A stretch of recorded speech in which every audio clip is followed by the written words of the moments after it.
لا إله إلا الله محمد رسول الله. لا إله إلا الله محمد رسول الله. لا إله إلا الله محمد رسول الله. لا إله إلا الله محمد رسول الله.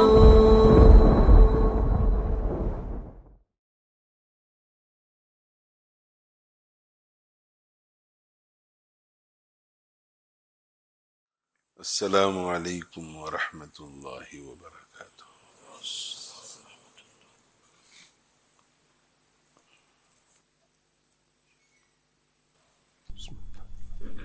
نحمده ونصلي ونسلم على رسوله الكريم، اما بعد۔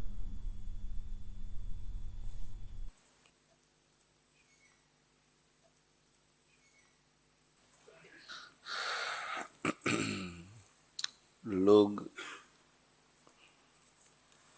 جب کسی کی طرف دیکھتے ہیں اور کسی کے بارے میں سوچتے ہیں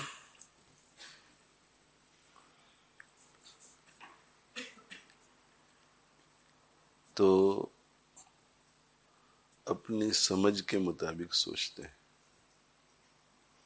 اپنی ذہنیت کے مطابق سوچتے ہیں۔ مثلا ایک شخص کی سوچ یہ ہے، ایک شخص کی ذہنیت یہ ہے کہ کامیابی بہت زیادہ مال اکٹھا کر لینے کا نام ہے۔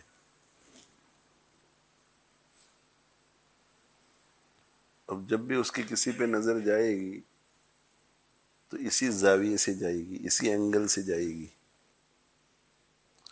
اور جب وہ کسی ایسے شخص کو دیکھے گا جس کے پاس بہت مال ہے تو اس کے ذہن میں ایسا خیال آئے گا کہ ماشاءاللہ یہ بڑا کامیاب ہے،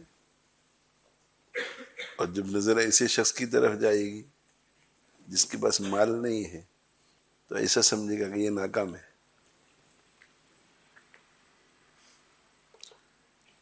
تو ہر شخص کی اپنی سوچ ہوتی ہے۔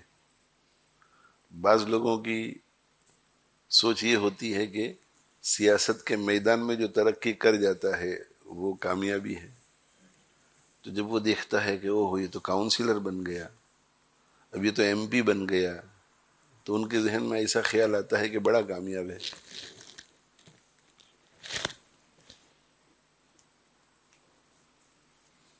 تو کسی کو دیکھ کر دل میں اس کے چھوٹے یا بڑے ہونے کا جو خیال آتا ہے اس کا پورا مدار دیکھنے والے اور سوچنے والے کی سوچ پر ہے کہ اس کی مینٹالٹی کیا ہے۔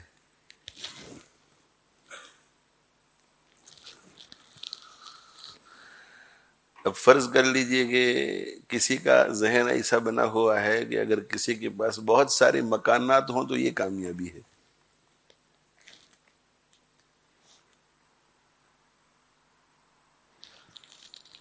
تو اس کی نظر پڑتی ہے کسی کے اوپر کہ اس کے پاس تو بڑے مکانات ہیں، بھائی 10 مکانات کا مالک ہے یہ شخص، تو ایسا سمجھتا ہے کہ یہ کامیاب ہے۔ اور دوسرا شخص جو ہے وہ سیاست میں ہے اور کاؤنسلر بھی ہے اور ایم پی بھی ہے مگر اتنے مکانات نہیں ہے تو وہ اسے ناکام سمجھے گا۔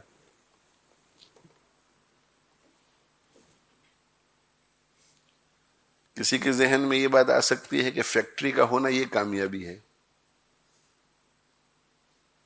تو وہ کسی ڈاکٹر کو دیکھے گا تو اسے خیال آئے گا کہ یہ ناکام ہے، اس کے پاس فیکٹری نہیں ہے۔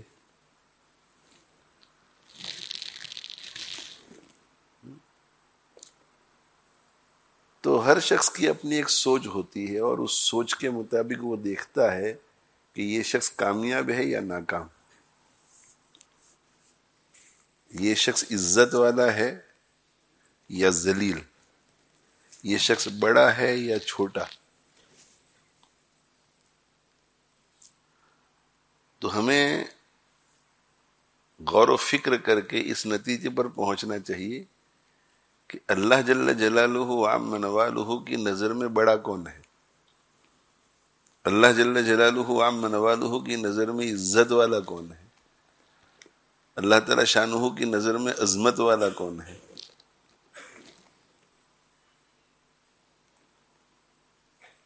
تو ہمیں یہ پتہ چلتا ہے کہ جس کے پاس ایمان ہو اور ایمان کے ساتھ تقوی ہو، یہ اللہ تعالیٰ شانہ کی نظر میں عزت والا ہے، یہ اللہ تعالیٰ شانہ کی نظر میں کامیاب ہے۔ ایمان اور تقوی، ایمان یہ پہلے درجے کا تقوی ہے، کفر سے بچ گیا، شرک سے بچ گیا، یہ پہلے درجے کا تقوی، اور اس کے بعد دوسرے درجے کا تقوی بھی ہے کہ گناہوں سے بچتا ہے، صغائر سے بھی بچتا ہے اور کبائر سے بھی بچتا ہے، یہ دوسرے درجے کا تقوی اسے حاصل ہو گیا۔ ایک طرف ایک شخص ہے جس کے پاس بلڈنگیں بھی بہت ہیں، فیکٹریاں بھی بہت ہیں، وہ سیاست میں بھی بہت آگے ہے، سونے چاندی کے ڈھیر ہیں، اس کے بکریاں بھی بہت ہیں، گائیں بھی بہت ہیں، اونٹ بھی بہت ہیں، پورا ملک اسے عزت کی نظر سے دیکھتا ہے، لیکن اس کے پاس ایمان نہیں ہے، یا ایمان ہے مگر دوسرے درجے کا تقوی نہیں ہے، اللہ کی نظر میں یہ کامیاب نہیں۔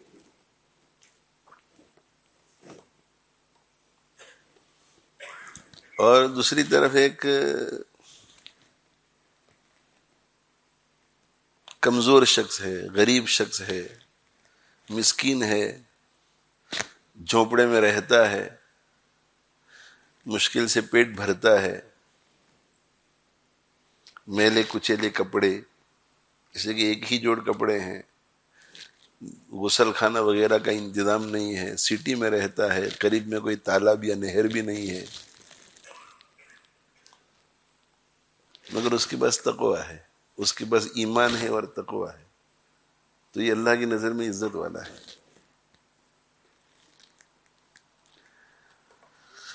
مسلمانوں کی سوچ چونکہ بگڑ گئی، اس لیے مسلمانوں نے بھی ایسا ہی سوچنا شروع کر دیا کہ جس کے پاس پیسے زیادہ ہوں وہ عزت والا، جو اچھے لباس میں ملبوس ہو وہ عزت والا، وہ کامیاب، جو بہت کماتا ہو وہ عزت والا اور کامیاب، جس کے پاس بہترین گاڑی ہو وہ عزت والا اور کامیاب۔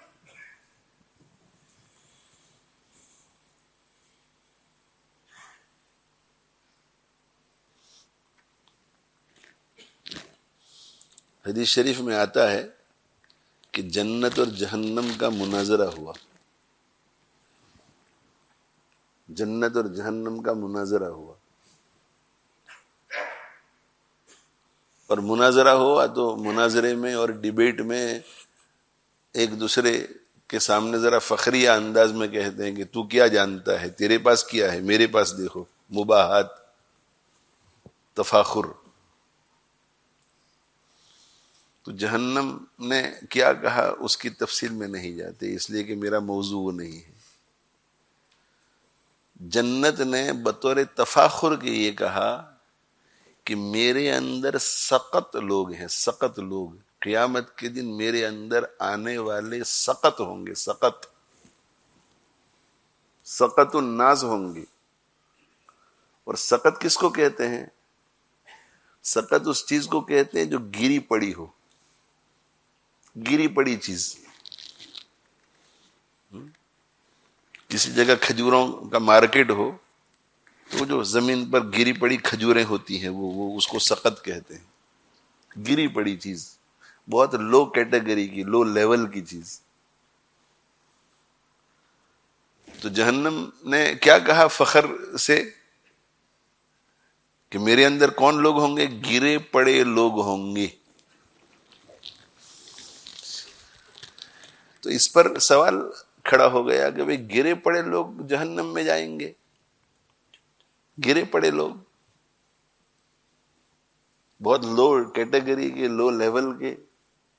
تو اس کا جواب محدثین نے یہ دیا ہے کہ مال کے اعتبار سے، دنیاوی اعتبار سے، مرتبے اور منصب کے اعتبار سے گرے پڑے ہوں گے، مگر ایمان اور تقوی کے اعتبار سے بہت اونچے مرتبے والے ہوں گے۔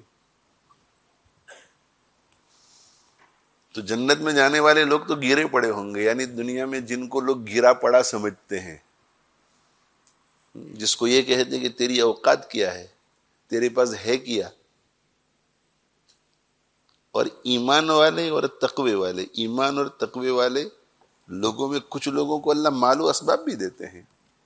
ایسا نہیں کہ جو بھی مالدار ہو وہ بے دین ہوتا ہے. حضرت صدیق اکبر رضی اللہ عنہ مالدار تھے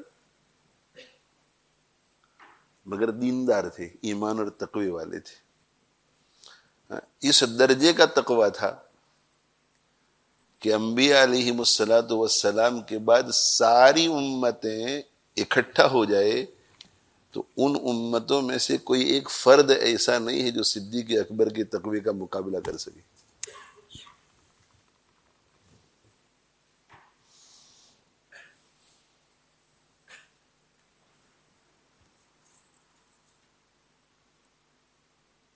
عبد الرحمن ابن عوف رضی اللہ عنہ بڑے مالدار تھے، اور حضرت عثمان غنی رضی اللہ عنہ بڑے مالدار تھے.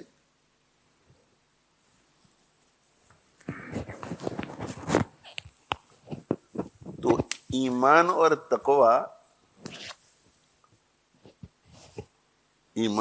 تقوی اس کے لیے فقر ضروری نہیں ہے. فقیر بھی ایمان اور تقوی کو حاصل کر سکتا ہے، اور امیر بھی. یہ تو امیر پر ہے اور فقیر پر ہے. بہت سے فقیر ایسے ہوتے ہیں کہ کنگال ہوتے ہیں مگر ان کے پاس ایمان بھی نہیں ہے. تقوی تو دور کی بات ہے، ایمان نہیں ان کے پاس مگر ہے بالکل کنگال. اس لیے یہ غلطی ہمیں نہیں کرنی چاہیے کہ جس کسی کو دیکھیں مال کے ساتھ، ثروت کے ساتھ، امیری کے ساتھ، اور دل یہ فیصلہ کر لے کہ یہ بیکار آدمی ہے، یہ متکبر ہوگا، اس کا سر اونچا ہوگا. نہیں، یہ غلط بات ہے.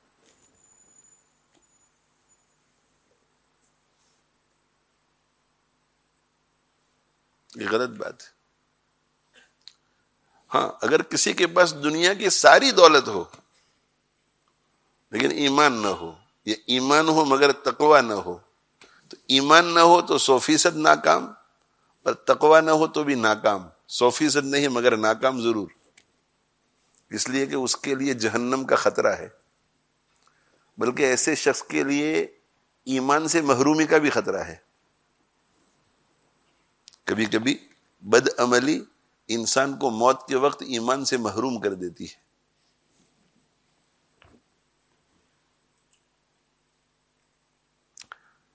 تو میں یہ عرض کر رہا تھا کہ ایمان والے اور تقوی والے دو قسم کے لوگ ہیں.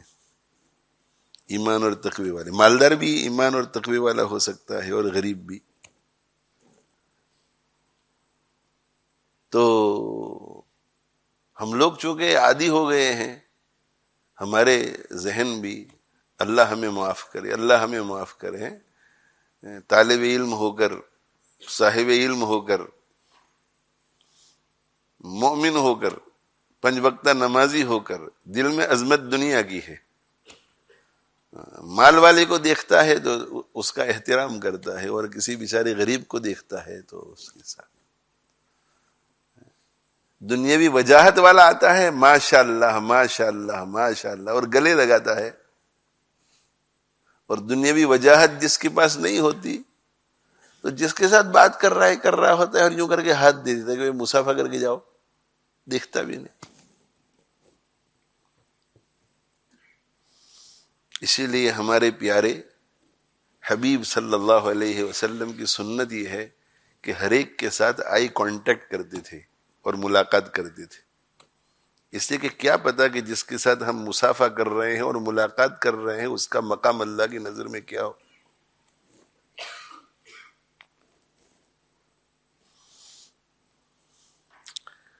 ایک صحابی رضی اللہ تعالیٰ عنہ ہیں، حضرت جعیل. تو یہ جعیل رضی اللہ تعالیٰ عنہ کے بارے میں حضور اکرم صلی اللہ علیہ وسلم نے حضرت ابو ذر غفاری رضی اللہ تعالیٰ عنہ سے پوچھا کہ تمہاری کیا رائے ہے جعیل کے بارے میں. یہ جویل ایمان والے بھی تھے، تقوی والے بھی تھے، مگر تھے غریب، فقیر۔ جویل کے بارے میں تمہاری کیا رائے ہے؟ تو ابو ذر غفاری رضی اللہ عنہ نے فرمایا کہ عامت الناس میں سے ایک شخص ہے، جیسے دوسرے بہت سارے لوگ ہیں، اسی طرح یہ بھی ایک ہیں، آرڈینری آدمی ہے ایک۔ کہ فنا کے بارے میں تمہاری کیا رائے ہے؟ تو کہ ہوا سید من سادات الناس، تو بڑا سردار ہے، بڑا آدمی ہے وہ۔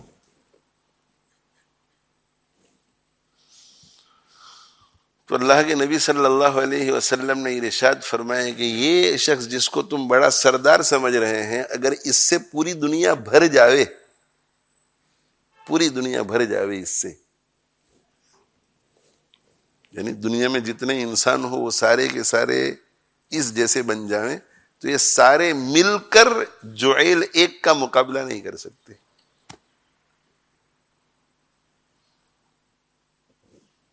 اس لیے کہ سید من سادات الناس جو ہے کہ بھئی سرداروں میں سے ایک سردار ہے، تو اس کے پاس جو چیزیں ہیں ظاہری وجاہت وغیرہ، اس کے ساتھ اس کے پاس وہ چیزیں نہیں ہے جو باطنی دولت جو جویل کے پاس ہے۔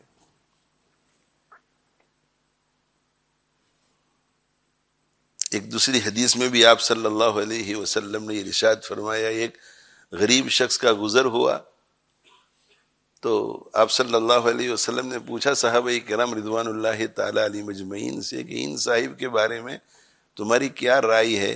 تو انہوں نے کہا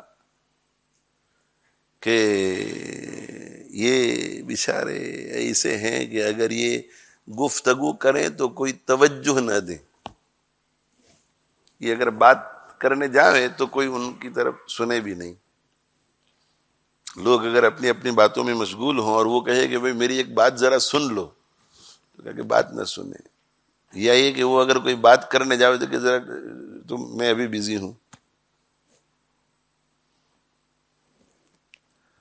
اور بیچارہ اگر کسی کے بارے میں سفارش کر دے کہ ان کو قرض کی ضرورت ہے، سیٹھ صاحب آپ ذرا ان کو کچھ دیجئے، تو کہ سفارش بھی قبول نہ کرے۔ اور اگر یہ کسی کے یہاں پیغام دے شادی کے لیے تو اس کے پیغام کو بھی قبول نہ کیا جائے۔ اس کے بعد جو ہے ایک صاحب گھوڑے سوار وہاں سے گزرے، کہ ان کے بارے میں تمہاری کیا رائے ہے؟ تو کہا کہ یہ اگر گفتگو کرے تو سب خاموش ہو جائیں، ہماتن گوش، اور اگر یہ سفارش کرے تو اس کی سفارش بھی قبول کی جائے، اور اگر یہ کسی جگہ پیغام بھیجے تو شادی کے لیے بھی لوگ تیار ہو جائیں۔ تو پھر اللہ کے نبی صلی اللہ علیہ وسلم نے یہی ارشاد فرمایا کہ یہ جو گھوڑے سوار ہے، اس جیسے یعنی اتنے مال والے اور اتنے منصب والے، اتنا مال والے اور ایسا منصب والے اگر پوری دنیا میں ہو جاوے، یعنی پوری دنیا اس جیسے سے بھر جاوے، وہ سارے مل کر اسے ایک غریب کا مقابلہ نہیں کر سکتے۔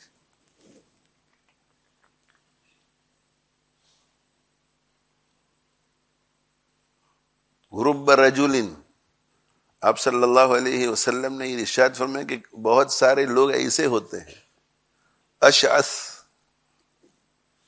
پراگندہ بالوں والے، اس لیے کہ ان کے پاس دنیاوی فیسیلیٹیز نہیں ہیں، مال اسباب نہیں ہے، تو جن کے پاس مال اسباب ہوتے ہیں وہ اپنے بالوں کو شیمپو بھی کرتے ہیں، غسل بھی کرتے ہیں، اور اس کے بعد کنگھی بھی کرتے ہیں، تو ان کے بال ٹھیک ٹھاک ہوتے ہیں، اور یہ ان کا بال پراگندہ ادھر ادھر، اس لیے کہ ان کے پاس وہ فیسیلیٹیز نہیں۔ اغبر، اور ان کے کپڑوں پر اور ان کے جسموں کے اوپر غبار، تو بال پراگندہ اور جسم اور کپڑے غبار آلود۔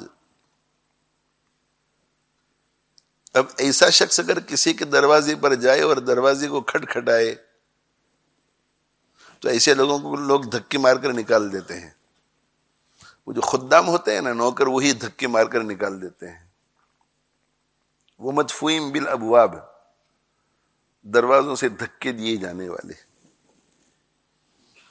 تو آپ صلی اللہ علیہ وسلم نے ارشاد فرمایا کہ ایسے بہت لوگ ہوتے ہیں کہ جن کو اللہ تعالی شانہ نے مال و اسباب کی دولت سے نہیں نوازا، مال اور اسباب کی دولت نہیں دی، دنیاوی وجاہت اور سٹیٹس کی دولت نہیں دی، لیکن ان کے پاس دوسری دولت ہے، ایمان کی دولت ہے، تقوی کی دولت ہے، ولایت کی دولت ہے، تعلق مع اللہ کی دولت ہے، اللہ تعالی شانہ سے خصوصی تعلق کی دولت ہے ان کے پاس، وہ مزکا اور مجلہ ہے۔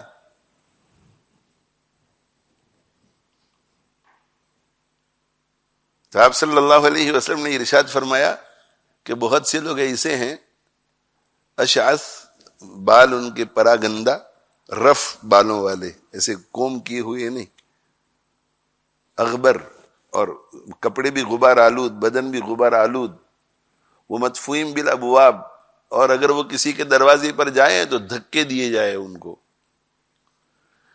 تو ظاہری اسباب کے نہ ہونے کی وجہ سے لوگ ان کے بارے میں غلط فہمی کے شکار ہو جائیں گے، یہ کون فقیر آ گیا ہمارے دروازے پر، لیکن باطنی دولت ان کے پاس ہے، اس کی وجہ سے ان کا مقام کتنا بلند ہوتا ہے۔ لو اقسم علی اللہ، اگر وہ واللہ کہہ کر کوئی بات کہہ دے، واللہ، اگر وہ واللہ کہہ کر اللہ کی قسم ایسا ہوگا، تو پھر اللہ تعالی شانہ اس کے لیے تقدیر کو بھی بدل دیتے ہیں، اللہ اس بات کو پورا کرتے ہیں۔ لو اقسم علی اللہ لابرہ، اللہ اس کی قسم کو رائے گا نہیں جانے دیتے، اتنا وہ اللہ کے قریب ہوتا ہے۔ یہ بات الگ ہے کہ جو جتنا اللہ کا مقرب ہوتا ہے اس میں صبر و تحمل ہی اتنا ہی زیادہ ہوتا ہے، اس لیے وہ بد دعا نہیں کرتا، ورنہ تو دشمن ٹھکانے لگ جائے۔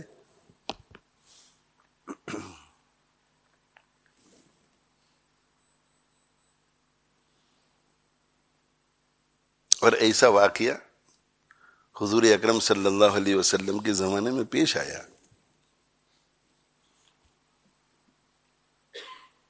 حضرت انس رضی اللہ تعالی عنہ، انس ابن مالک رضی اللہ تعالی عنہ، تو انس ابن مالک رضی اللہ عنہ فرماتے ہیں کہ ہماری پھوپھی کی کسی سے لڑائی ہو گئی، اور لڑائی ہو گئی تو ذرا مکہ مکی ہو گیا، مکہ مکی میں ایک دانت گر گیا اس عورت کا جس کے ساتھ لڑائی ہو گئی، تو نہ چاہنے کے باوجود بھی ایسا ہو جاتا ہے، تو مکہ مارا تو دانت ٹوٹ گیا،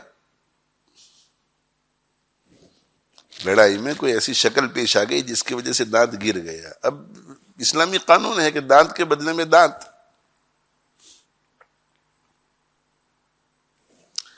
تو یہ ربیہ بنت نضر، حضرت انس رضی اللہ تعالیٰ عنہ کے والد مالک ابن نضر،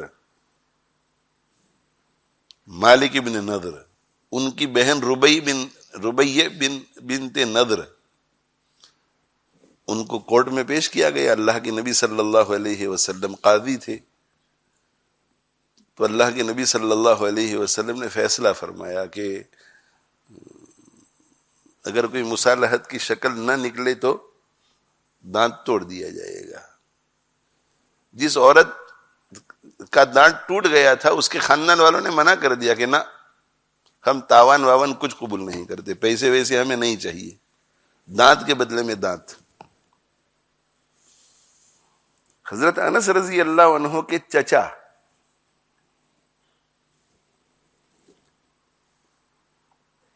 انس ابن النضر، ان کا نام بھی انس تھا، ان کو پتا چلا کہ ہماری بہن کا کسی سے جھگڑا ہو گیا، اس میں سامنے والی عورت کا دانت ٹوٹ گیا، اور اب بطور قصاص کے ہماری بہن کا دانت بھی توڑا جا رہا ہے، تو وہ جلدی جلدی پہنچ گئی اللہ کے نبی صلی اللہ علیہ وآلہ وسلم کی خدمت میں، اور وہاں جا کر کے دیکھا کہ بھئی صورت حال تو یہی ہے کہ وہ دوسری پارٹی جو ہے وہ تیار نہیں ہو رہی ہے مصالحت کے لیے۔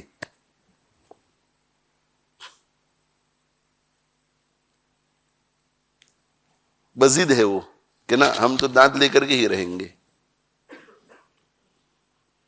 تو یہ پہنچے اور پہنچ کر کے ان کی زبان سے یہ نکل گیا واللہ لا تکسر ثنیۃ الربیع.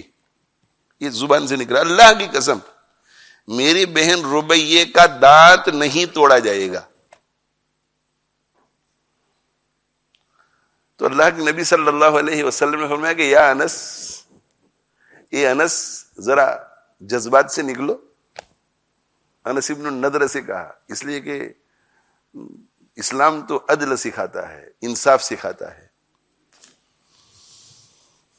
بنو مخزوم کی ایک عورت، اس کا نام فاطمہ تھا، اور بنو مخزوم بڑا قبیلہ تھا. تو اس عورت نے چوری کر لی، چوری میں وہ پکڑی گئی، اور اللہ کی نبی صلی اللہ علیہ وسلم نے فیصلہ کیا کہ اس کا ہاتھ کاٹ دیا جائے.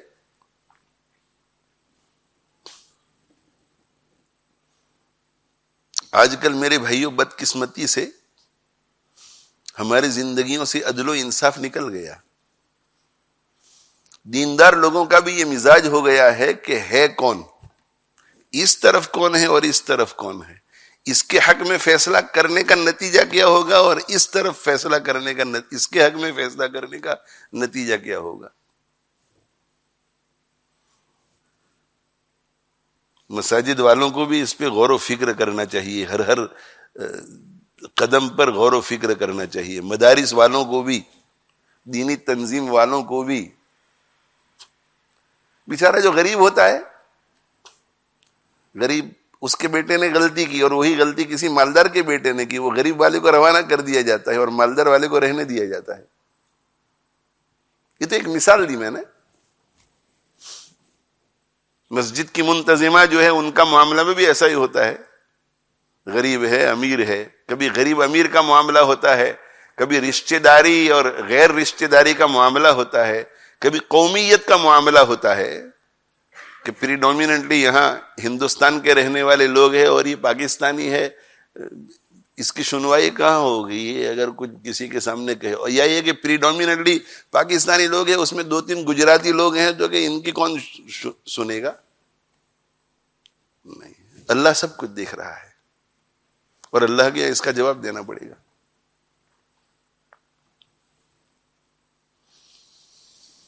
تو سیاسی اعتبار سے یہ قدم جو ہے تھوڑا اچھا نہیں تھا کہ فاطمہ بنت مخزوم کا ہاتھ کاٹ دیا جائے. اونچے خاندان کی عورت تھی. صحابہ کرام رضوان اللہ تعالی علیہ مجمعین نے آپس میں سوچا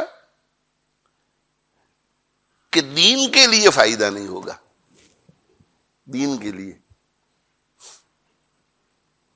ہم بھی یہی بہانہ نکالتے ہیں نا کہ بھئی مدرسے کے مفاد میں یہ فیصلہ کیا گیا ہے. بھائی یہی سب یہی کہیں گے، یہ تو کوئی نہیں کہے گا کہ ہم نے بے انصافی کی ہے. مدرسے کے مفاد میں یہ فیصلہ کیا گیا ہے.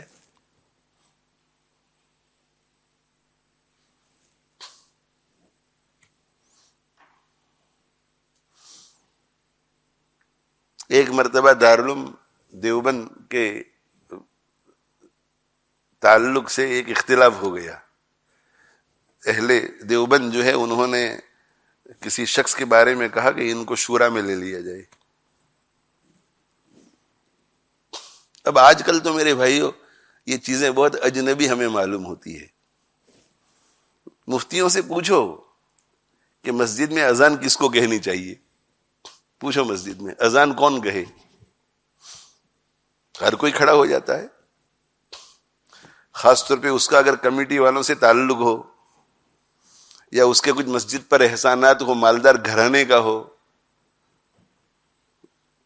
پھر کمیٹی کے اندر متولی کون ہونا چاہیے، کمیٹی میں کون ہونے چاہیے، شریعت مطہرہ کی پابندی ان کی زندگی میں کتنی ہے، پوچھو مفتیوں سے.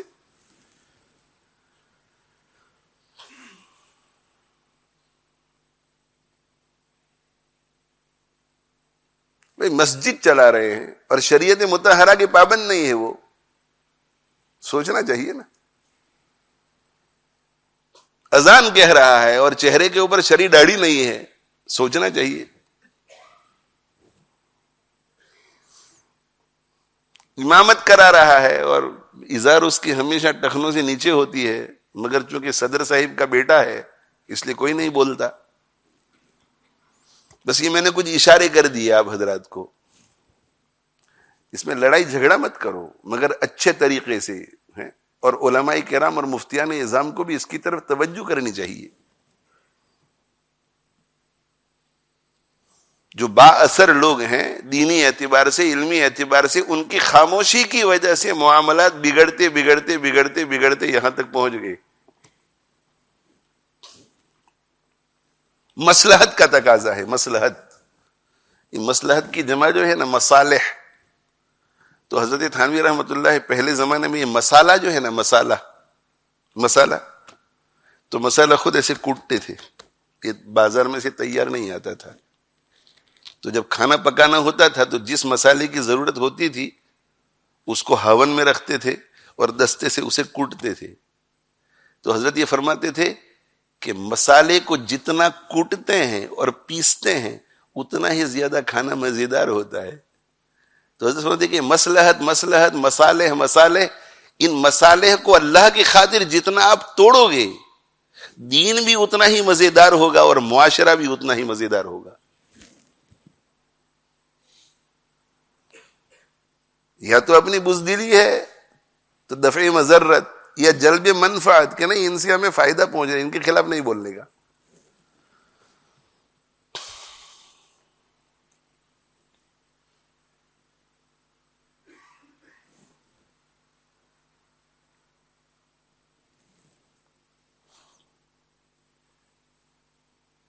تو کسی کے بارے میں تقاضا ہوا کہ ان کو شورا میں لو، اور وہ صاحب جو ہیں وہ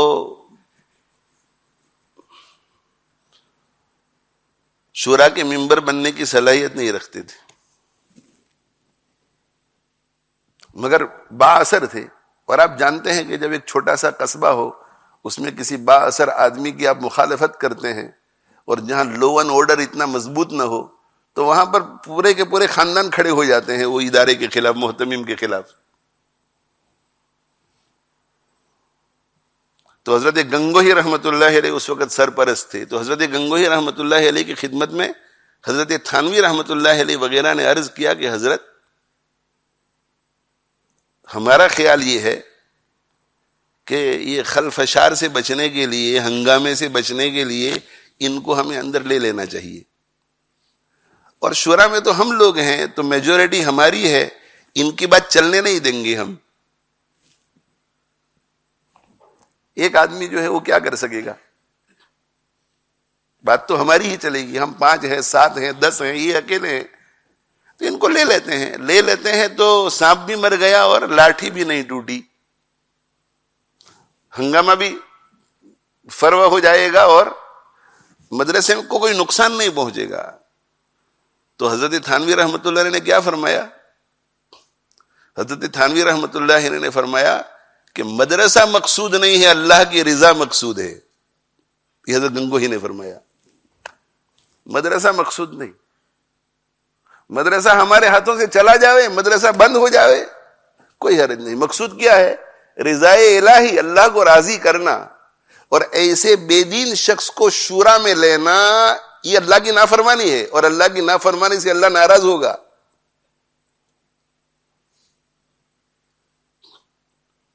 اس اللہ کی نافرمانی سے مدرسہ تو بچ جائے گا مگر اللہ ناراض ہوگا. اور اگر اس کو نہ لینے سے مدرسہ حد سے چلا جاتا ہے تو کوئی حرج نہیں، مدرسہ چلا جائے مگر اللہ ناراض نہیں ہوگا. یہ ہمارا مقصود تو ہے.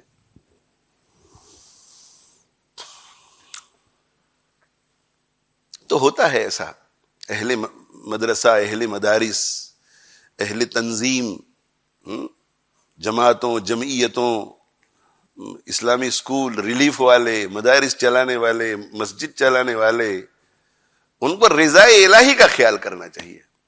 باقی چندہ آئے نہ آئے اس کی فکر نہیں کرنی چاہیے. جو بھی چندہ دینے والا ہے وہ اپنی خاطر دیتا ہے، ہمارے لیے نہیں. اور مدرسہ اللہ چلاتا ہے، کوئی سیٹھ یا کوئی تاجر مدرسہ نہیں چلاتا. مسجد کوئی تاجر یا کوئی سیٹھ نہیں چلاتا اللہ ہے. اگر ہم اللہ جل جلالہ عام نوالہ کی فرما برداری کا فیصلہ کر لیں پھر دیکھو کہ اللہ اپنے خزانے غیب سے پہنچاتا ہے کہ نہیں. اور اگر اللہ کسی مصلحت کی وجہ سے نہ پہنچائے تو کام اتنا چھوٹا کر لو، بجٹ ہمارا 100,000 پاؤنڈز کا ہے اور شرعی اصولوں پر چلنے کی وجہ سے انکم 50,000 کا ہوا تو پھر آدھا کام بند کر دو. لیکن کام پورا کرنے کے لیے شریعت مطہرہ کی خلاف ورزی ہم کریں, بے انصافی کریں, اللہ کو ناراض کرنے والے کام کریں, ایسا نہیں ہونا چاہیے. ایسا نہیں. سچائی ہونی چاہیے, امانت داری ہونی چاہیے. شرعی اصولوں میں سے کسی اصول کو قربان نہیں کرنا چاہیے. یہ مالدار کا بچہ ہے تو اسے داخل کر دیا, غریب کے بچے کو کہہ دیا کہ جگہ نہیں ہے. کسی نے بڑا قصور کیا, کچھ بھی نہیں, اس لیے کہ مالدار کا بچہ ہے, اس کے ابا ہمیں چندہ دیتے ہیں. کتنا دیتے ہیں؟ بجٹ آپ کا 1,00,000 کا ہے اور ابا ان کے 1,000 پاؤنڈ دیتے ہیں. 1,000 پاؤنڈ اگر نہ آئے تو کیا حرج ہے؟ جو اللہ 99,000 دوسرے طریقے سے بھیجتا ہے وہ 1,000 بھی کسی اور طریقے سے بھیج دے گا. ارے بیچارہ غریب آدمی ہے, اس سے کوئی امید توقع نہیں اس کے باپ سے, اسے فارغ کر دیا. اس نے بڑی غلطی کی, اسے کچھ بھی نہیں ہوا, چھوٹی غلطی والے کو فارغ کر دیا.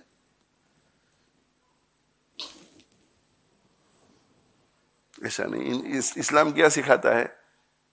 انصاف سکھاتا ہے, انصاف سکھاتا ہے. اللہ مجھے بھی اس کی, ہم سب کمزور ہیں اس سلسلے میں, ہم سب کمزور ہیں. سب سے پہلے میں خود کو ریمائنڈ کر رہا ہوں, خود کو یاد دہانی کرا رہا ہوں, خود کو متوجہ کر رہا ہوں.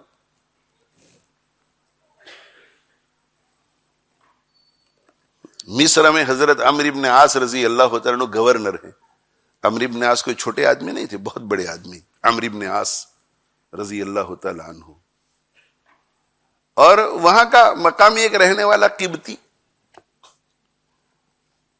اس کی اور عمرو بن عاص رضی اللہ عنہ کے بیٹے کی ریس ہوئی, گھوڑے میں مسابقہ ہوا. مسابقہ ہوا, اس میں وہ قبطی آگے نکل گیا. قبطی آگے نکل گیا تو عمرو بن عاص رضی اللہ عنہ کے بیٹے کو بہت غصہ آیا اور اس نے کوڑے رسید کر دیے اس کو, اور اس نے کہا کہ تجھے پتا نہیں کہ میں گورنر کا بیٹا ہوں؟ تیری جرت کیسے ہوئی کہ تم میرے اوپر سبقت کر گیا؟ ارے بھائی تم گورنر کے بیٹے ہو تو گورنر کے بیٹے, ایسا کہاں لکھا ہوا ہے کہ مسابقہ کرو اور گورنر کا بیٹا ہے تو بس ایسے ہی اوپر اوپر سے مسابقہ کرو, گھوڑے کی لگام کو پکڑ کے رکھو. اس قبطی کو ایسا شبہ ہوا کہ یہ چونکہ گورنر کے بیٹے ہیں اس لیے عمرو بن عاص رضی اللہ تعالیٰ عنہ کے پاس جائیں گے تو معاملہ قابو میں نہیں آئے گا. حالانکہ آ جاتا وہاں بھی, اس لیے کہ وہ صحابی رسول تھے صلی اللہ علیہ وسلم. وہ مصر سے سفر کر کے مدینہ منورہ پہنچا, اور حضرت عمر رضی اللہ تعالیٰ عنہ کی خلافت کا زمانہ تھا, اور وہاں پہنچ کر کے حضرت عمر رضی اللہ تعالیٰ عنہ کے دربار میں پہنچ کر اس نے سوال کیا کہ کیا یہ پناہ کی جگہ ہے؟ تو حضرت عمر رضی اللہ عنہ نے فرمایا کہ جی ہاں پناہ کی جگہ ہے, بتائیے کیا ہوا. اس نے پورا قصہ سنایا. فوراً حضرت عمر رضی اللہ عنہ نے ایک قاصد کو روانہ کیا, ایک خط لکھ کر حضرت عمرو بن عاص رضی اللہ تعالیٰ عنہ پر کہ اس خط کے ملتے ہی تم اور تمہارا فلاں بیٹا سیدھے مدینہ منورہ کا رخ کرو اور اپنی جگہ پہ کسی کو قائم مقام بنا کر کے آؤ. پہنچ گئے دونوں باپ بیٹے. عوام الناس کے مجمع کے سامنے ان کا مقدمہ چلا. اس مقدمے میں بچے نے اعتراف کر لیا کہ جی ہاں ایسا ہوا تھا. تو حضرت عمر رضی اللہ عنہ نے اپنا کوڑا اس قبطی کے ہاتھ میں دے دیا اور کہا کہ بدلہ لے لو اپنا.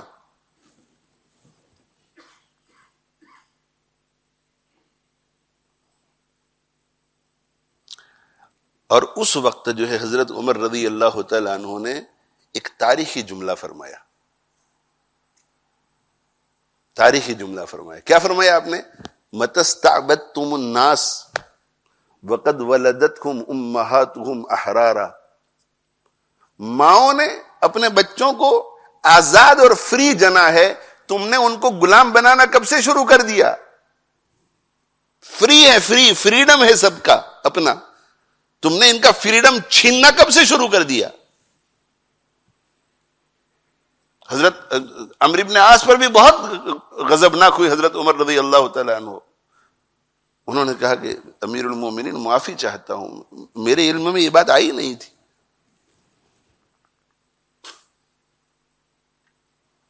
سلطان محمود غزنوی رحمہ اللہ تعالی، یہ تو حضرت عمر رضی اللہ عنہ کا زمانہ ہے، صحابی رسول. بہت بعد میں سلطان محمود غزنوی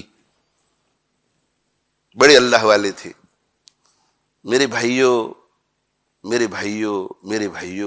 اسلامی تاریخ کو پڑھو، اسلامی تاریخ کو پڑھو تاکہ ہمیں پتا چلے کہ اسلامی تاریخ میں کیسے کیسے لوگ گزرے ہیں، اور ان کے بارے میں جب غیر، اس لیے کہ جو جتنا دیندار اور مذہبی ہوگا اتنا ہی اس پر کیچڑ اچھالا جائے گا. جیسے عالمگیر ہے رحمہ اللہ تعالی، اورنگزیب، بڑے بادشاہ گزرے ہیں انڈیا کے، بہت کیچڑ اچھالا جاتا ہے، اس لیے کہ انہوں نے دین کی بہت بڑی خدمت کی. جو جتنا بڑا ہے اس پر اتنا ہی کیچڑ اچھالا جاتا ہے. میں طلبہ کی خدمت میں بھی گزارش کرتا ہوں، آپ اپنے فارغ اوقات میں مشورہ کیجیے اپنے بڑوں سے، اور تھوڑی تھوڑی تاریخ کو پڑھیے، اچھی کتابوں کو دیکھ کر کے تاریخ کو پڑھیے. سلطان محمود غزنوی رحمہ اللہ تعالی، ایک شخص کسی طرح ان تک پہنچنے میں کامیاب ہو گیا، اور اس نے کہا کہ بڑی مشکلات سے گزر رہا ہوں، اور بس یہ بات ایسی ہے کہ کسی اور سے انصاف کی توقع نہیں، آپ ہی سے انصاف کی توقع ہے. کیا؟ تو کہا ہر دوسرے تیسرے چوتھے دن ایک شخص رات کے وقت آتا ہے جب سب سو جاتے ہیں، اور مجھے گھر سے باہر نکال دیتا ہے، اور میری بیگم کے ساتھ غلط کام کرتا ہے. میں بھی پریشان ہوں، بیگم بھی پریشان ہے. کہا اچھا. کہا بالکل تم مخفی رکھو اس بات کو، کسی کے سامنے اس کا اظہار مت کرو، اور میں کہوں وہ کرو. آئندہ جس وقت وہ آئے اس وقت فوراً تم میرے دربار میں آ جاؤ، رات کو 12 بجے 1 بجے جب بھی ہو سیدھے میرے پاس آ جاؤ اور مجھے اطلاع کرو.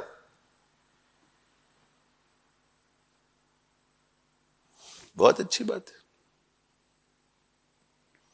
اور جو دربان تھے ان کو کہہ دیا کہ یہ شخص 24 گھنٹوں میں سے جس وقت بھی مجھ سے ملنا چاہے، میں جس کام میں بھی مشغول ہوں، اہم سے اہم میٹنگ میں بھی، بس مجھے فوراً اطلاع ہو جائے.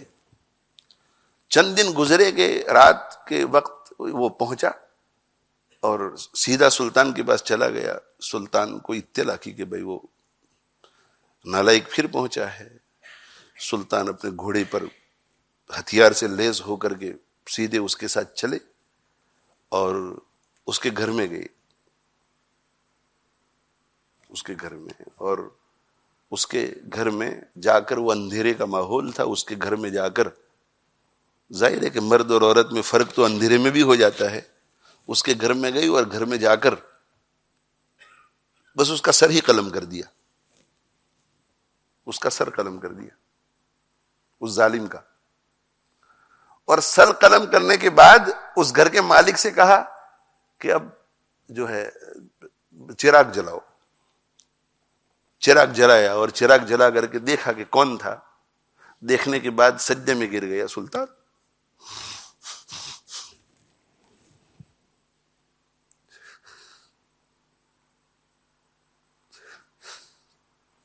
بہت دیر تک سجدے میں گرے رہے. سر اٹھایا اور سر اٹھا کر کے کہا کہ کھانے کے لیے کوئی چیز ہے؟ کہا کہ حضور روٹی کے کچھ ٹکڑے ہیں. کہا کہ فوراً دیجیے. روٹی کے کچھ ٹکڑے کھائے اور پانی پیا اور کہا کہ اب خوشی خوشی رہو، آئندہ کوئی بھی تکلیف ہو تو مجھے بتانا. کہا کہ حضور جانے سے پہلے ایک چیز کھٹک رہی ہے، پوچھ لوں؟ کہا کہ ہاں پوچھ لو. کہا یہ سجدہ کس چیز کا تھا؟ سجدہ کس بات کا تھا؟ اور یہ قتل کرنے کے بعد میرے جیسے غریب گھر کی روٹی کے خوش ٹکڑے آپ نے کھائے؟ تو کہا کہ جب تم میرے پاس آئے تھے کہ ایک شخص جو ہے وہ ایسی شرارت کر رہا ہے، تو میرے ذہن میں یہ خیال آیا تھا کہ بادشاہ کے بیٹے کے علاوہ یہ شرارت دوسرا کوئی نہیں کر سکتا. اتنی جرأت کسی میں ہو ہی نہیں سکتی کہ ایسا کوئی کام کرے. تو جس وقت اندھیرے میں سر قلم کر رہا تھا، یہ سوچ کے کر رہا تھا کہ میں اپنے بیٹے کو کاٹ رہا ہوں. اس لیے کہ میں تو یہی سمجھ رہا تھا کہ میرے بیٹے کے علاوہ اتنی زیادہ جرأت کوئی نہیں کر سکتا. تو کہا میں یہ سوچ کے قتل کر رہا تھا کہ اپنے بیٹے کو قتل کر رہا ہوں. جب چراغ جلا کر کے دیکھا تو میرا بیٹا نہیں تھا، تو میں سجدہ شکر بجا لایا. یعنی سجدہ شکر بجا لایا کا معنی یہ نہیں کہ یہ سجدہ شکر بجا لایا کہ میرا بیٹا زندہ رہ گیا. نہیں، اللہ نے میرے بیٹے کو اس بدعملی سے بچا لیا. اور کہا کہ جہاں تک کھانے پینے کا تعلق ہے، تو جب تم میرے پاس سے وہاں سے اٹھ کر کے گئے تھے تو میں نے اللہ سے قسم کھا لی تھی کہ اللہ میں قسم کھاتا ہوں کہ جب تک اس مظلوم کو انصاف نہ مل جائے اس وقت نہ کھانا کھاؤں گا نہ پانی پیوں گا. کہ تو جب سے مجھ سے الگ ہوا ہے اس دن سے لے کر آج تک نہ میں نے پانی پیا ہے نہ میں نے کھانا کھایا ہے. تو بھوک سے بےتاب تھا، اس لیے جو میسر آیا میں نے کھا لیا. اسلام کا عدل و انصاف یہ ہے، اور تاریخ واقعات سے بھری پڑی ہے. سبحان اللہ، سبحان اللہ. اور بھی بہت واقعات ذہن میں آ رہے ہیں، مگر وہ ہمارا مضمون رہ جائے گا، وقت بھی زیادہ ہو جاتا ہے. سمر کے موسم میں تھوڑا مشکل ہوتا ہے. تو میں عرض یہ کر رہا ہوں کہ فاطمہ بنت مخزوم اگر وہ بچ جائے کسی طرح تو بہت اچھا ہوگا. کون بھائی بات کرے گا؟ تو کہا کہ اسامہ بات کریں گے، اسامہ ابن زید رضی اللہ عنہ. اس لیے کہ اللہ کے رسول صلی اللہ علیہ وسلم کے محبوب ہیں. انہوں نے جا کر کے سفارش کی، تو سفارش تو یہی ہوئی نا کہ یہ چونکہ اونچے گھرانے کی ہے، مصلحت کا، اور صحابہ کرام رضوان اللہ تعالی علیہ مجمعین مصلحت سمجھ رہے تھے، تو اس میں ان کا اپنا فائدہ نہیں تھا. انہوں نے امت مسلمہ کا اس میں فائدہ دیکھا، دین کا فائدہ دیکھا، اشاعت دین کا فائدہ دیکھا، دین کے فروغ کا فائدہ دیکھا. تو اللہ کے نبی صلی اللہ علیہ وسلم بہت محبوب تھے حضرت اسامہ رضی اللہ عنہ، مگر غضبناک ہو گئی اور فرمایا آپ نے اتشفع فی حد من حدود اللہ، اللہ کی حدوں میں سے ایک حد میں تو سفارش کر رہا ہے. اللہ تو فرمایا کہ چوری کرنے والے کا ہاتھ کاٹ دو، اور تو سفارش کر رہا ہے کہ مت کاٹو. تم سے پہلے لوگ اسی لیے ہلاک ہوئے کہ اگر کوئی غریب غلطی کرتا تھا تو اسے سزا دیتے تھے، اور شریف غلطی کرتا تھا تو اسے چھوڑ دیتے تھے. شریف کا معنی انفلوئنشل آدمی، شرافت والا نہیں. شریف کا معنی انفلوئنشل آدمی. ضعیف کا معنی وہ جو انفلوئنشل نہ ہو، اور شریف کا معنی وہ جو انفلوئنشل ہے. انفلوئنشل آدمی، وجیح آدمی اگر غلطی کرتا تھا تو چھوڑ دیا جاتا تھا، اور کمزور آدمی. اور پھر آپ صلی اللہ علیہ وسلم نے بھی ایسا جملہ ارشاد فرمایا، سبحان اللہ، سبحان اللہ، سبحان اللہ. اس کا نام بھی فاطمہ تھا، تو آپ نے کیا فرمایا کہ یہ تو فاطمہ بنت مخزوم ہے. والذی نفس محمد بیدی، اس ذات کی قسم جس کے قبضے میں محمد صلی اللہ علیہ وسلم کی جان ہے، یہ تو فاطمہ بنت مخزوم ہے. لو ان فاطمہ بنت محمد لسرقت لقطعت یدها، اگر محمد کی بیٹی فاطمہ بھی چوری کرتی تو اس کا ہاتھ بھی کاٹ دیتا. اعاذہ اللہ من ذلک.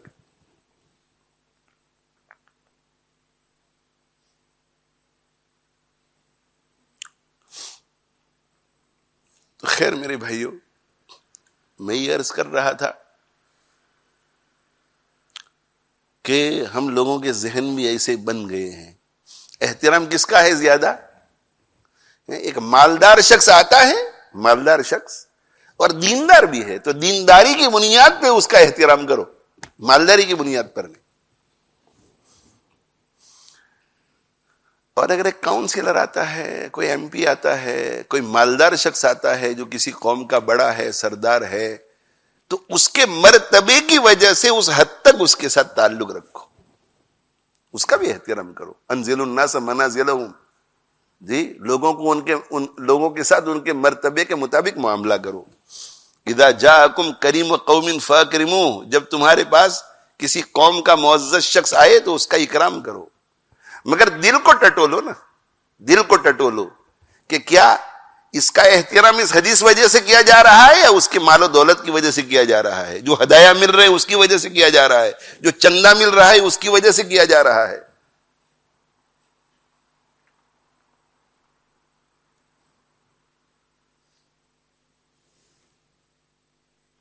بات میرے بھائیوں یہ چل رہی ہے، بات یہ چل رہی ہے کہ آدمی کی جیسی ذہنیت ہوتی ہے ویسا سوچتا ہے. دماغ میں اور دل میں پیسوں کی عظمت ہے تو وہ کامیابی پیسوں میں سمجھتا ہے، سونے اور چاندی کی عظمت ہے تو کامیابی سونے چاندی میں سمجھتا ہے، منصب کی عظمت ہے تو کامیابی منصب میں سمجھتا ہے. اور دل دماغ میں عظمت دینداری کی ہے، تقوی کی ہے، اللہ سے تعلق کی ہے، علم دین کی ہے، علم نبوت کی ہے، حفظ قرآن کی ہے، تو پھر اس کی قدر ہوگی، اس کی قدر ہوگی، اس کی قدر ہوگی. یہ بھی بڑی دولت ہے، یہ بھی بڑی دولت ہے.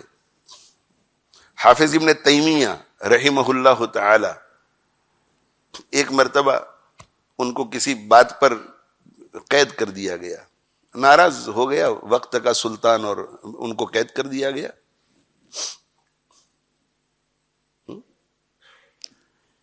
قید کر دیا گیا، اور یہ ایسے ہی قید نہیں کیا، حق بولنے پر قید ہوتے تھے، یہ دین کے لیے جد و جہد کرنے پر قید ہوتی تھی، ہماری طرح نہیں. قید ہو گیا، قید ہو گئے، قید ہو گئے. شاگرد ملنے کے لیے گئے تو دیکھا کہ بڑے خوش و خرم ہے، بڑے خوش و خرم. اب آدمی جب جیل میں چلا جاتا ہے تو کیا نقصان ہوتا ہے اس کا؟ گھر میں جو راحت ہے اس راحت سے محرومی، اس لیے کہ وہ راحت ساتھ نہیں جا سکتی. گھر میں جو مال و دولت ہے اس سے محرومی، وہ ساتھ نہیں جا سکتی. گھر میں کھانے پینے کی عمدہ عمدہ چیزیں ہیں وہ ساتھ نہیں جا سکتی. گھر کا بستر ساتھ نہیں جا سکتا. اور بیوی میں انس ہوتا ہے، بچوں میں انس ہوتا ہے، دوستوں میں، ہم جھولیوں میں، وہ نہیں جا سکتے ساتھ، تو آدمی بالکل تنہا رہ جاتا ہے.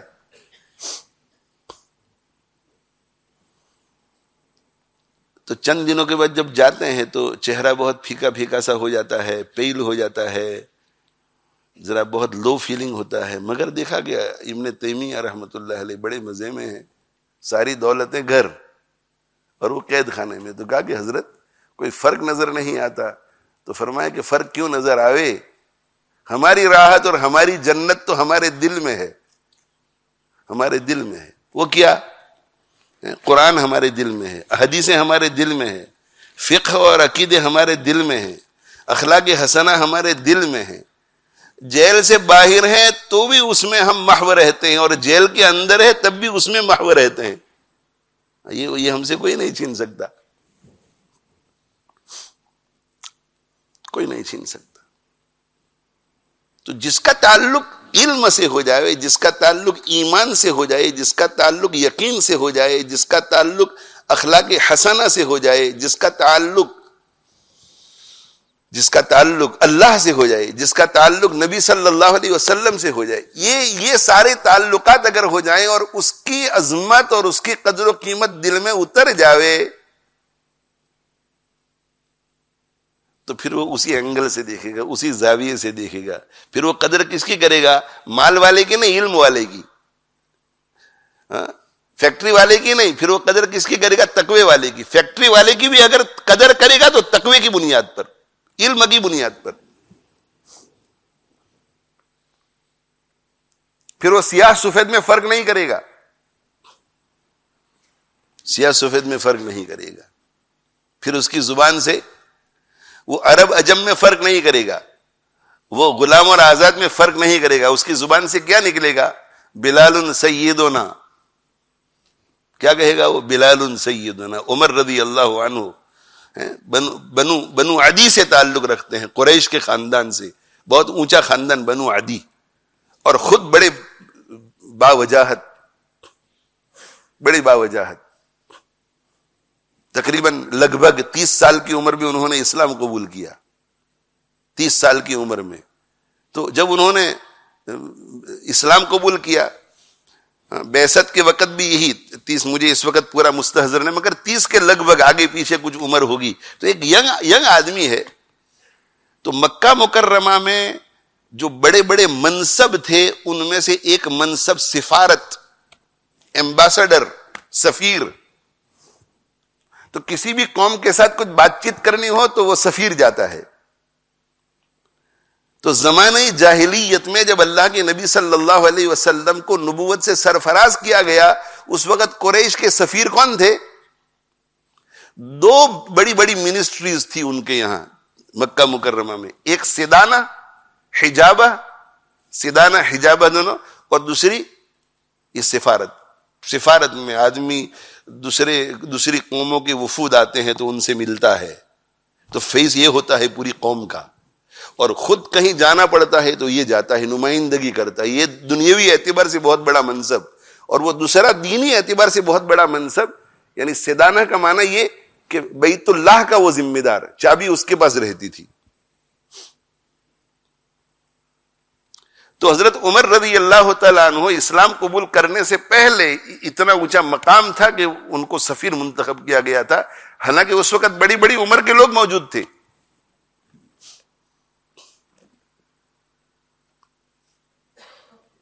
اور اللہ کے نبی صلی اللہ علیہ وسلم نے جب یہ دعا فرمائی تھی کہ اللہم اعز الاسلام باحد العمرین، اے اللہ 2 عمر ہے، ان میں سے کسی ایک کے ذریعے اسلام کو شان و شوکت عطا فرما.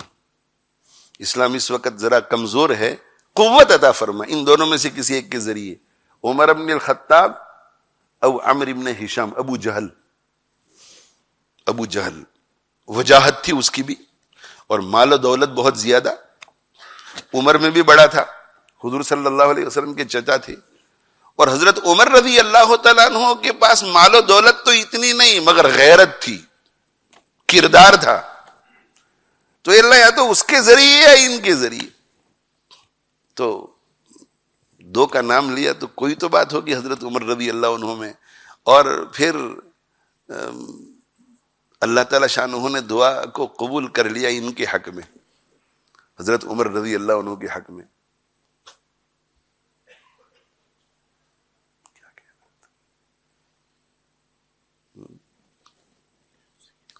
ہاں، تو حضرت عمر رضی اللہ عنہ اتنے بڑے آدمی، اور ابھی چند سالوں پہلے، 10-15 سال پہلے، 20 سال پہلے غلاموں کی کوئی حیثیت نہیں تھی، کوئی حیثیت نہیں غلاموں کی جی.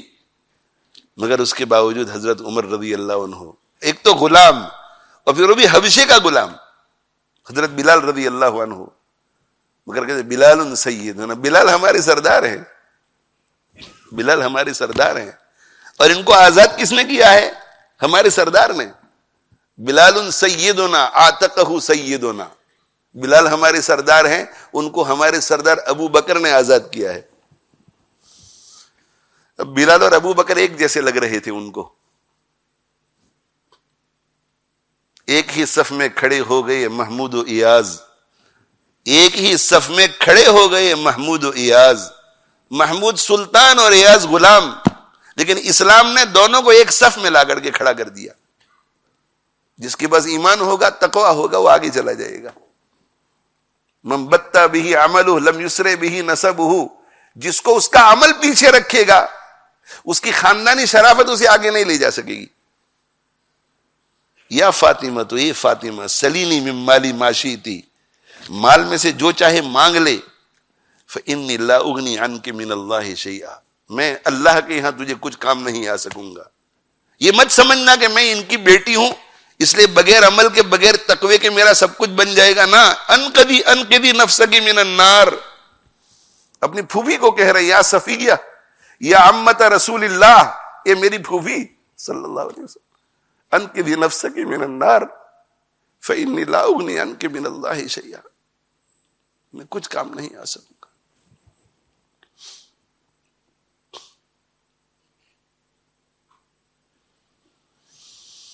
اسی لیے شاعر مشرق علامہ اقبال جو ہیں ہمیں پوچھتے ہیں، ایک سوال پوچھتے ہیں، یوں تو سید بھی ہو، مرزا بھی ہو، افغان بھی ہو، یوں تو سید بھی ہو، مرزا بھی ہو، افغان بھی ہو. سید نسبی اعتبار سے بڑا خاندان، مرزا وجاہت کے اعتبار سے اس زمانے میں ایک بڑا خاندان تھا، افغان نیشنلٹی کے اعتبار سے، قوم کے اعتبار سے ایک بڑا خاندان، بڑی مضبوط قوم افغان، دینی غیرت اور حمیت رکھنے والی قوم. تو ڈاکٹر اقبال کہتے ہیں کہ یوں تو سید بھی ہو، مرزا بھی ہو، افغان بھی ہو، تم سبھی کچھ ہو، تم سبھی کچھ ہو، ذرا بتاؤ مسلمان بھی ہو، تم سبھی کچھ ہو، ذرا بتاؤ مسلمان بھی ہو. سب کچھ ہیں آپ، لیکن اگر مسلمان نہیں ہے، اور مسلمان کسے کہتے ہیں؟ متقی کو، جو اللہ کے ہر حکم کو مانتا ہے، تو تم پھر کچھ نہیں. اگر مسلمان نہیں تو کچھ نہیں. اس لیے میرے بھائیو یہ سوچ کو درست کرنے کی ضرورت ہے، سوچ کو درست کرنے کی ضرورت ہے. یہ جو سوچ ہماری بن گئی ہے کہ گاڑی بہت اچھی تو کامیاب، گھر بہت اچھا تو کامیاب، اچھے ایریا میں گھر مل گیا تو کامیاب، بے تحاشا پیسے جمع ہو گئے تو کامیاب، منصب مل گیا تو کامیاب، دنیاوی بنیادوں پر عزت مل گئی تو کامیاب. نہیں، کامیابی صرف ایک چیز میں ہے، اور وہ کس میں ہے بھائی؟ اللہ کی رضا میں. اللہ کی رضا میں.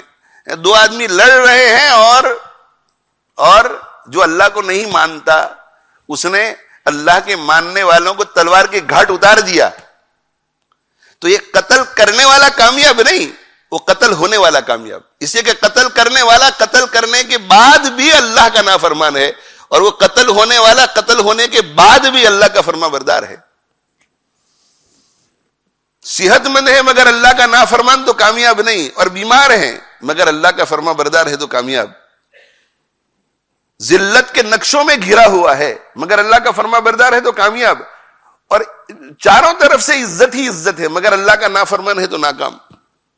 فقیر ہے، مسکین ہے، اپنا پیٹ بھرنے کے لیے بھیک مانگتا ہے مگر اللہ کے حکم کے مطابق سب کچھ کرتا ہے، اللہ کی رضا کے مطابق کرتا ہے تو کامیاب. اور امیر ہے، ہفت اقلیم کی سلطنت اس کے پاس ہے، لیکن اللہ ناراض ہے تو یہ ناکام. فاتح بن کر داخل ہو جاتا ہے، فاتح بن کر کانکرر ہو کر کے داخل ہو جاتا ہے، مگر اللہ کا نافرمان ہے تو ناکام. اور جنگ ہار جاتا ہے، شکست کھا جاتا ہے، پوری قوم تباہ ہو جاتی ہے، لیکن اللہ راضی ہے تو کامیاب. ناکامی اور کامیابی کی بنیاد صرف دینداری ہے، صرف تقوی ہے، صرف علم ہے، صرف عمل ہے، صرف قرب الہی ہے، صرف تعلق مع اللہ ہے، صرف اخلاق حسنہ ہے، اخلاق رذیلہ سے دل کا پاک ہونا ہے. تو میں میرے بھائیوں یہ عرض کر رہا ہوں کہ اگر یہ سوچنے کا زاویہ ہمارا صحیح ہو جائے گا، اب ختم کر رہا ہوں، ہمارا سوچنے کا زاویہ صحیح ہو جائے گا تو ہمیں دو فائدے ہوں گے. ایک فائدہ یہ ہوگا کہ سوچنے کا زاویہ صحیح ہو جائے گا تو پھر ہم اس چیز کو حاصل کرنے کے پیچھے پڑ جائیں گے اور اس چیز کو حاصل کرنے کی فکر کریں گے جس کی ہمارے دل میں عظمت ہے اور جس کو ہم کامیابی کا ذریعہ سمجھتے ہیں. پہلا فائدہ یہ ہوگا. اللہ کو ناراض کر کے لاکھ پاؤنڈ مل رہے میں نہیں چاہیے، اور اللہ کو راضی کر کے بھوکا رہنا پڑتا ہے. ہاں، اس کے لیے ہم تیار ہیں، کوئی حرج نہیں، اس کے لیے ہم تیار ہیں. خود تقوی کے حصول میں لگ جائے گا، تزکیہ کے میں لگ جائے گا. ایک فائدہ یہ ہوگا. اور دوسرا فائدہ یہ کہ جب بھی کسی پر نظر پڑے گی تو نظر تقوی کی بنیادوں پر پڑے گی، علم کی بنیادوں پر پڑے گی، عمل کی بنیادوں پر پڑے گی، تو کسی دیندار کو، کسی تقوی والے کو حقیر نہیں سمجھے گا. وہ اپنے دل میں یہی کہے گا کہ ان اکرمکم عند اللہ اتقاکم، تم میں سے سب سے زیادہ معزز اللہ کی نظر میں وہ ہے جو تم میں سے سب سے زیادہ تقوی والا ہے. اس لیے میرے بھائیوں یہ دین کی محنت ہمیں کرنی ہے، علم حاصل کرنا ہے اور اس پہ عمل بھی کرنا ہے. اور دیکھو اللہ نے ہمیں علم دیا ہے، ہر شخص کے پاس علم ہے، جتنے لوگ بیٹھے ہوئے ہیں کسی کے پاس زیادہ کسی کے پاس کم، لیکن ایوریج درجے کا علم ماشاءاللہ سب کے پاس ہوتا ہے. اللہ نے ہمیں علم دیا ہے اور اس علم کی وجہ سے خاص طور پہ طلبہ اور علماء اس علم کی وجہ سے لوگوں میں ہمیں عزتیں دی ہیں، عزتیں دی ہیں. ان عزتوں کا غلط استعمال ہمیں نہیں کرنا چاہیے. ایسا نہیں سمجھنا چاہیے کہ ہم اندھیر نگری میں رہتے ہیں، نہ، اندھیر نگری میں نہیں، ہم دیر نگری میں رہتے ہیں. اللہ کے یہاں دیر ہے، اندھیر نہیں ہے. پاپ کا گھڑا جب بھرتا ہے، اوور سپل کب ہوتا ہے؟ جب وہ بھر جاتا ہے. تو پاپ کی گھڑا مٹکے کے اندر جو ہے ایک پاپ ہوا، دوسرا پاپ ہوا، تیسرا پاپ ہوا، چوتھا پاپ ہوا، پانچواں پاپ ہوا. چونکہ ابھی گھڑا بھرا نہیں ہے اس لیے کسی کو نظر نہیں آ رہا ہے، لیکن جب اوور سپل ہوتا ہے تو سب کو نظر آئے گا، سب کو نظر آئے گا. تو ابھی میرے یہاں گھڑے کے اندر شراب رکھی ہوئی ہے، اللہ ہماری حفاظت فرمائے، لیکن مہمانوں کو، آنے والوں کو نظر نہیں آتا، تو ان کو پتا نہیں کہ میں شرابی ہوں. لیکن اس میں شراب پڑتی رہی اور کسی دن اوور سپل ہو گئی مہمانوں کے سامنے. اس لیے ایسا نہیں سمجھنا چاہیے. ہم ہمارا تعلق اللہ سے مضبوط رکھیں کہ میرا اللہ دیکھ رہا ہے، میرے دل کی نیت میرا اللہ دیکھ رہا ہے، میں کیا سوچ رہا ہوں، میں کیا بول رہا ہوں، میں بولتا کیا ہوں اور مراد کچھ اور لے رہا ہوں، سامنے والی کو دھوکہ دے رہا ہوں، بات کو ٹویسٹ کر رہا ہوں، بلکہ کھلم کھلا جھوٹ بول رہا ہوں، سفید جھوٹ.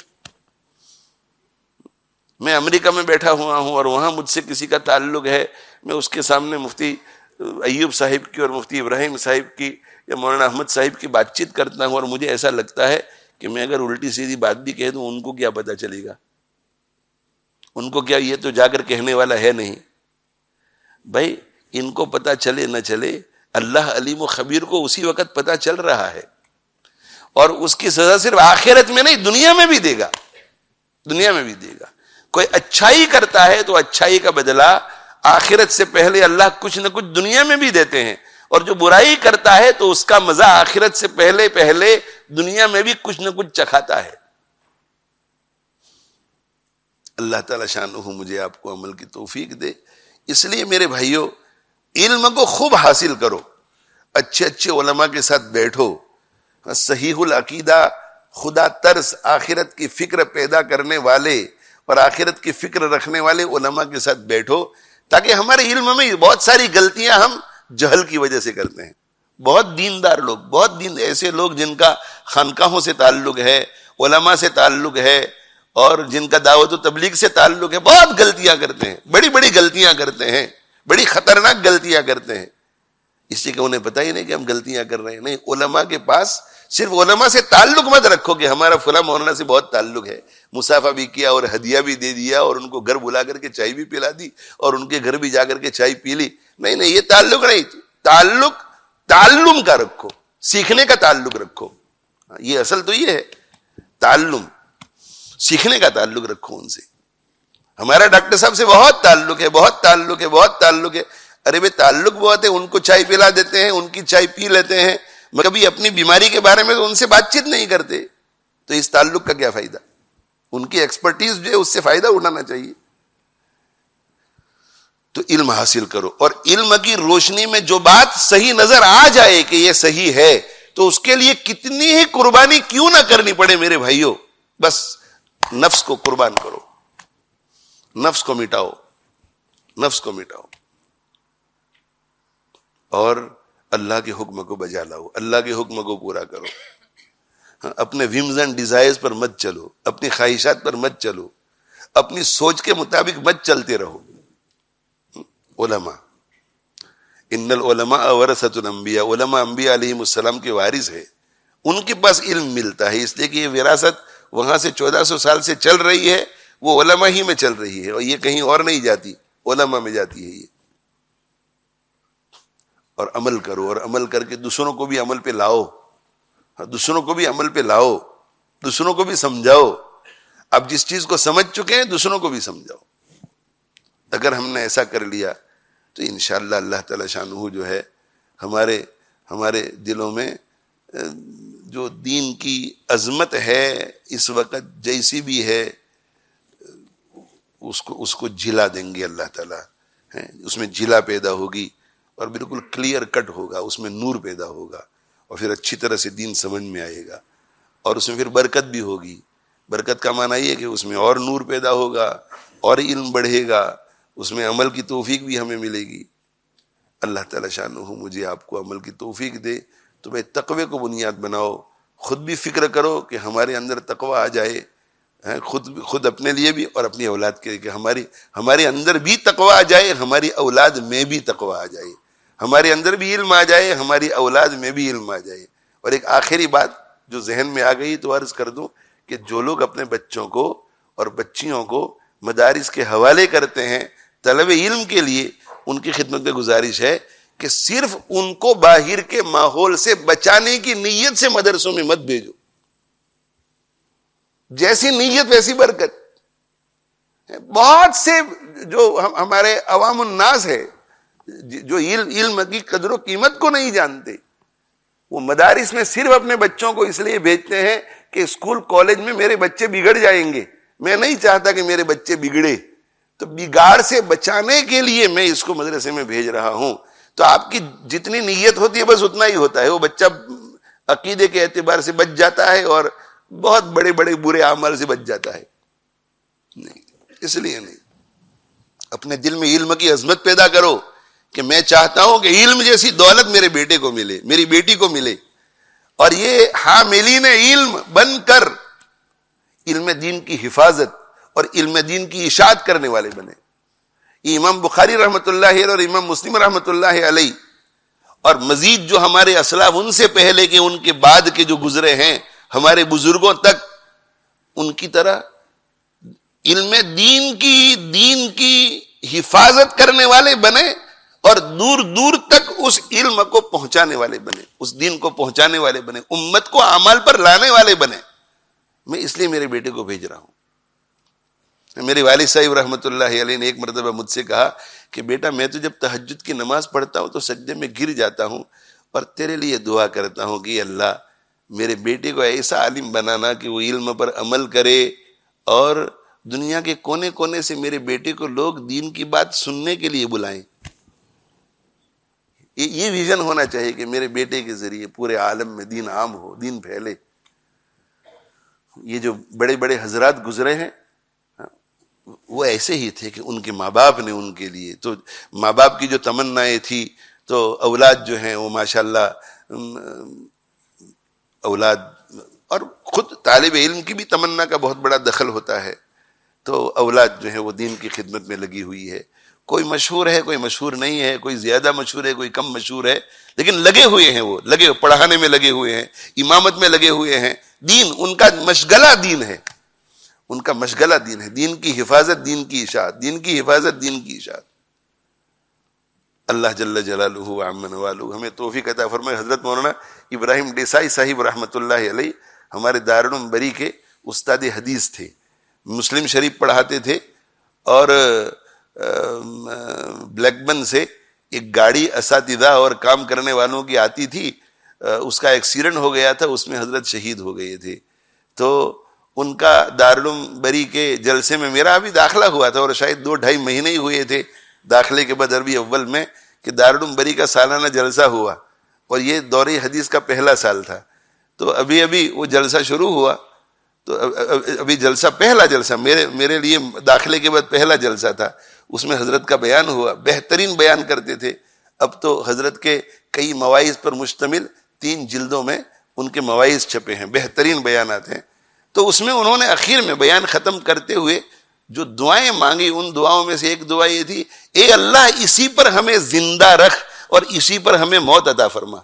مجھے خوب یاد ہے, خوب ابھی تک یاد ہے. میں بالکل سامنے بیٹھا ہوا تھا, 7ویں 8ویں رو کے اندر میں بیٹھا ہوا ہوں گا اسٹیج کے اوپر. وہ وہاں ٹینس کورٹ تھا, اس میں ایک چھوٹا سا خیمہ بنا ہوا تھا. اس زمانے میں 250-300 آدمی بھی بہت بڑی تعداد ہوتی تھی. تو میں سن رہا تھا, تو انہوں نے کہا کہ اے اللہ ہمیں اسی پر زندہ رکھ اور اسی پر موت عطا فرما.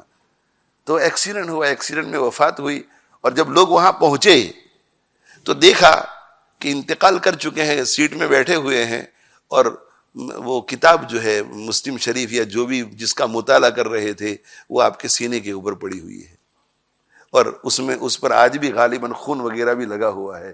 تو اس سے اندازہ یہ ہوا کہ حضرت مدرسے جاتے جاتے مطالعہ کر رہے تھے, جاتے جاتے بھی, تو اللہ نے دعا ان کی قبول فرمائی کہ اسی پہ زندہ رکھ, اسی پہ موت عطا فرما.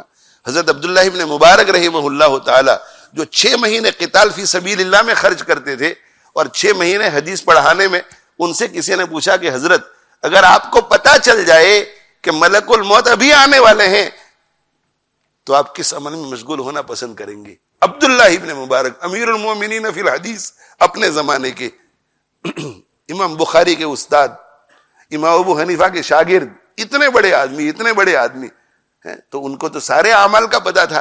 تو ان سے پوچھا گیا کہ اگر ملک الموت آ جائے تو کس عمل میں آپ مشغول ہونا پسند کریں گے؟ تو انہوں نے کہا کہ اگر مجھے پتا چل جائے کہ ملک الموت آ رہے ہیں میری روح قبض کرنے کے لیے تو میں سارے اعمال کو چھوڑ کر طلب علم میں مشغول ہو جاؤں گا, اس لیے کہ میں چاہتا ہوں کہ اللہ کی بارگاہ میں طلب علم کی حالت میں پہنچوں. تو اللہ تعالی شانہ ہمیں بھی ایسی ہی موت عطا فرمائے. یہ جذبہ رکھو. رہی بات دنیا کی, میرے عزیز طلبہ, میرے طالب علم ساتھی, رہی دنیا کی, اللہ اتنا دے دے جس سے ہمارا پیٹ بھر جاوے, اتنا دے دے جس سے ہم بدن کو ڈھانپ لے, چھپا لے, اتنا دے دے جس سے ہمیں چاہے اپنا مکان ملے یا کرائے کا مکان مل جائے, چاہے تھوڑی تنگی ترشی بھی ہو تو کوئی حرج نہیں. بڑی بڑی امیدیں مت رکھو, طول عمل سے بچو, طول عمل سے بچو. لا یغرنک تقلب الذین کفروا فی البلاد متاع قلیل ثم مأواہم جہنم وبئس المہاد. یہ چند دنوں کی بہاریں ہیں, چند دنوں کی بہاریں ہیں, 4 رات کی چاندنی ہے, اس کے بعد پھر یہ چاندنی ختم ہو جائے گی.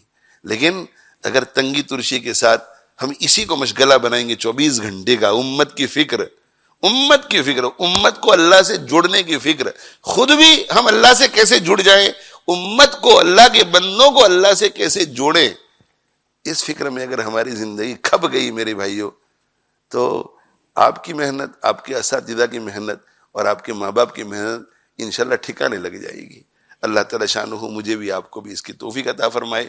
اور سبھی کو پھر میں مقرر عرض کرتا ہوں کہ تقوی بنیاد ہے. بس تقوی کو دیکھو, تقوی پہ کنسنٹریٹ کرو کہ تقوی میں پیچھے ہوں, مجھے تقوی چاہیے, مجھے تقوی چاہیے, مجھے تقوی چاہیے.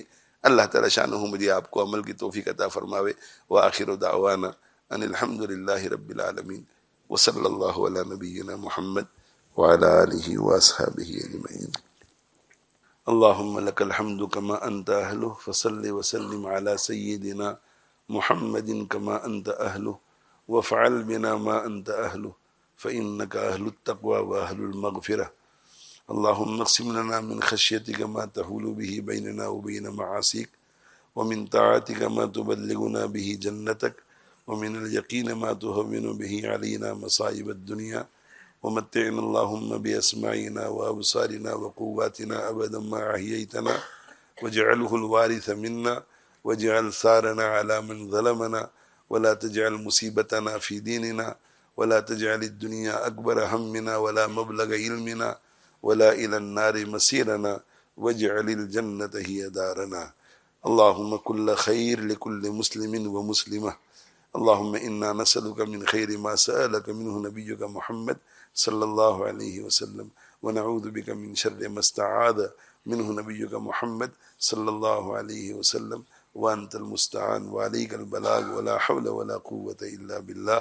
اللهم آت نفوسنا تقواها وزكها انت خير من زكاها.